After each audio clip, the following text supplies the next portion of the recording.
et bienvenue dans les podcasts Prévention Santé du Néo où nous donnons la parole à des experts. Dans notre série autour du sommeil, nous abordons aujourd'hui la question de la qualité du sommeil en période de crise sanitaire qui rime avec confinement, couvre-feu, mouvement limité. Tout cela a-t-il un effet sur la qualité de notre sommeil ? Comment continuer à bien dormir en cette période bousculée ? Ce sont des questions auxquelles le docteur Fabien Sauvet va apporter des réponses. Bonjour docteur Sauvet. Bonjour. Alors, vous êtes médecin militaire, vous êtes chercheur spécialisé en physiologie et neurosciences. Vous êtes le chef du département environnement opérationnel et plus particulièrement de l'unité fatigue et vigilance de l'IRBA, Institut de recherche biomédicale des armées. Docteur Sauvet, nous vivons cette crise sanitaire sans précédent qui est souvent angoissante pour la population. Et d'ailleurs, on parle souvent des effets psychiques de cette période d'incertitude. On parle un peu moins des effets de la crise sur le sommeil. Alors, ma question, c'est est-ce que finalement, on a des données chiffrées sur la qualité du sommeil des Français depuis le début de cette crise sanitaire ? Oui, tout à fait. Il y a eu quelques études qui ont été menées, notamment sur les effets du confinement et qui ont eu des résultats qui nous servent au quotidien pour la compréhension de notre mode de vie sur le sommeil. Dans ces études, il est montré que pour une partie de la population, le confinement a modifié leur sommeil et a altéré leur sommeil. Et puis, à l'inverse, pour une autre partie de la population, le confinement a plutôt eu des effets qui sont des effets bénéfiques. D'accord. Alors, la partie de la population qui a eu des effets, une altération de leur sommeil, ce sont notamment une partie de la population qui a été très connectée, qui a utilisé des outils connectés très tard le soir, plus tard que d'habitude. Population qui a dû s'occuper notamment des enfants pendant le confinement et donc travailler à des horaires plus tardifs. Et ce recours à un travail, une préoccupation le soir, l'utilisation plus tardive des écrans a entraîné un décalage de leur rythme et une altération de leur rythme veille-sommeil, une dette de sommeil. Ça correspond à peu près à quel pourcentage de la population qui a eu une altération de cette qualité du sommeil ? Dans l'enquête qui a été faite par l'association Morphée, qui est une association qui est bien connue et qui s'occupe de la prise en charge des troubles du sommeil en France, c'est à peu près la moitié de la population. 48% de la population a eu une dégradation de son sommeil pendant le confinement. D'accord. Et alors, vous dites que pratiquement la moitié des Français ont pu améliorer leur sommeil durant cette période. Comment on peut expliquer ça à l'inverse ? Eh bien, à l'inverse, il y a toute une partie de la population qui a découvert le télétravail à la maison, qui a découvert le fait de sortir et de faire de l'activité physique 1 heure par jour.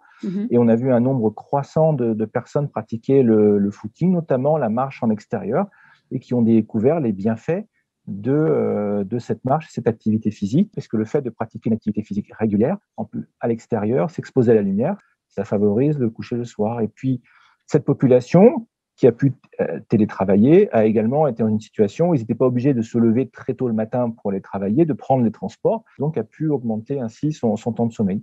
Donc, les effets finalement du confinement, ils sont extrêmement partagés avec une partie de la population qui a finalement eu des conditions qui ont favorisé le sommeil et la récupération, et puis une autre partie qui, elle, a au contraire été en situation de dégradation de son temps de sommeil habituel.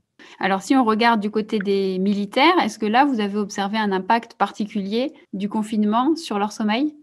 Alors, les militaires, ce n'est pas une catégorie de personnes, c'est un ensemble de métiers et de situations différentes. Il y a des militaires qui, eux, ont été projetés en opération et pour lesquels ils ont conservé finalement leur rythme habituel. Il y a eu peu d'effets, mais on a toute une partie de la population militaire qui, elle, a été confrontée à la gestion de la crise avec un emploi du temps qui a été chargé, des horaires de travail très importants. Nos personnels hospitaliers ont été dans des situations de travail très intense, de fatigue et puis d'anxiété, notamment en début de crise, puisqu'il y avait l'incertitude sur ce risque pour leur santé et puis leur famille. Et donc, dans ces populations-là, il y a effectivement eu des dégradations du temps de sommeil responsables d'une fatigue. Et ce qui est difficile pour eux, c'est que la crise, elle dure pratiquement maintenant depuis 1 année. Donc, ça veut dire qu'on peut retrouver à peu près les mêmes pourcentages au sein de la population militaire que dans la population générale, finalement, avec une diversité de métiers et de situations. Tout à fait. Dans la population militaire, il y a eu assez peu de confinement et la population militaire est une population qui est habituée à pratiquer une activité physique régulière, ça fait partie de nos habitudes. Et les résultats finalement des études qui ont été menées sur les populations actives pendant le Covid renforcent nos convictions qu'il est nécessaire de pratiquer cette activité physique régulière, notamment en extérieur, de tous les jours, afin de favoriser son sommeil et sa récupération. Et puis ça renforce également notre conviction qu'il faut limiter notre accès aux écrans, et notamment le soir, à partir de 21h, puisque les écrans, on sait que sont néfastes au sommeil, du fait de la lumière qu'ils génèrent, lumière blanche, bleue, qui simule finalement la lumière extérieure et qui altère le sommeil, qui diminue notre capacité à nous endormir, et puis également parce que les messages que vous lisez sur votre téléphone ou votre ordinateur, ils vont être anxiogènes, créer une anxiété qui va également altérer notre capacité à nous endormir. Donc, ce sont les 2 préconisations à retenir pour garder ou retrouver un bon sommeil, ce que vous venez d'évoquer, activité physique, limitation des écrans.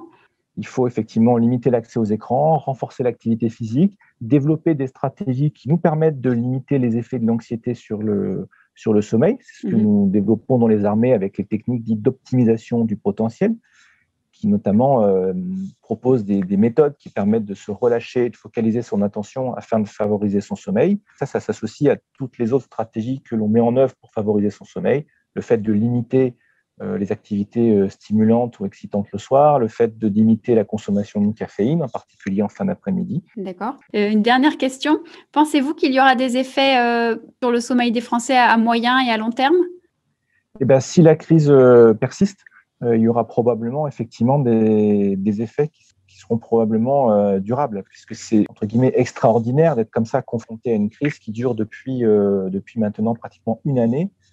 Je n'ai pas la visibilité sur encore le nombre de mois de cette crise, mais en tout cas, ça va induire une fatigue qui sera extrêmement prolongée. Il y aura un besoin de récupérer qui sera probablement important par la suite. Pendant le confinement, beaucoup de gens sont sortis 1 heure par jour faire de l'activité physique, mais il est souhaitable qu'ils persistent dans cette bonne habitude. Et donc, tirons des leçons positives de cette crise pour que les habitudes en matière d'hygiène de sommeil soient les bonnes. Merci beaucoup, Fabien Sauvet, pour ces précisions, pour ces informations.